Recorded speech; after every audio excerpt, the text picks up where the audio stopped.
So hello dear student, কেমন আছো? I hope প্রত্যেকে শুধু ভালো নয়, ভীষণ ভালো আছো। স্ক্রিনের ওপর একটা প্রশ্ন আছে। প্রশ্নটা কি বলেছে? ত্রিভুজ এবিসি। এবিসি এক ত্রিভুজ, তার মধ্যে এ কোণটা is greater than angle B, আবার বি কোণটা is greater than angle C. তাহলে এবারে এই তিনটে কোণ যদি পূর্ণ সংখ্যা হয়, তাহলে এই কোণের ন্যূনতম মান কত হবে? দেখো, ত্রিভুজের তিনটে কোণের সমষ্টি কত জানি? Angle A plus angle B plus angle C equal to 180 degree. Suppose যদি আমি তিনটে কোণকে ইকুয়াল ধরি, তাহলে প্রতিটা কোণের মান কত হবে? 60 ডিগ্রি করে হবে। হ্যাঁ, ঠিক। এবার দেখো, মাঝের কোণটা যদি 60 ডিগ্রি ধরি, তার কম কোণটা যদি 59 ডিগ্রি ধরি, আর প্রথমের কোণটা যদি 61 ডিগ্রি ধরি, তিনটেকে যোগ করলে 180 ডিগ্রি হয়। হ্যাঁ, হয়।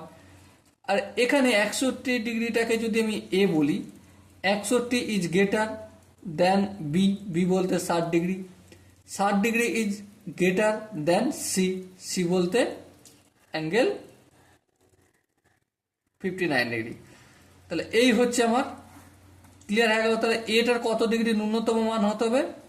61 ডিগ্রি ন্যূনতম হতে পারে। হালাকি এর বেশিও হতে পারে, এমনটা কোনো প্রশ্ন নেই যে এটাই হবে, কিন্তু ন্যূনতম কমসে কম 61 ডিগ্রি হতেই হবে। তার বেশি হোক না, তার বেশি আমি 180 ডিগ্রি তো তিনটে কোনো সমষ্টি, তা থেকে আমি 2 ডিগ্রি ছোট করে দিই, তাহলে 178 ডিগ্রি করে দিতে পারি। সর্বোচ্চ এতটা হবে, কারণ বাকিটাকেও তো করতে হবে, আর পূর্ণ সংখ্যা বলেছে, তাই না? সর্বোচ্চ 178 ডিগ্রি হতে পারে, আর সর্বনিম্ন 61 ডিগ্রি হতে পারে। Okay, so dear student, I hope প্রত্যেকের বোঝা গেছে প্রতিটা স্টেপ।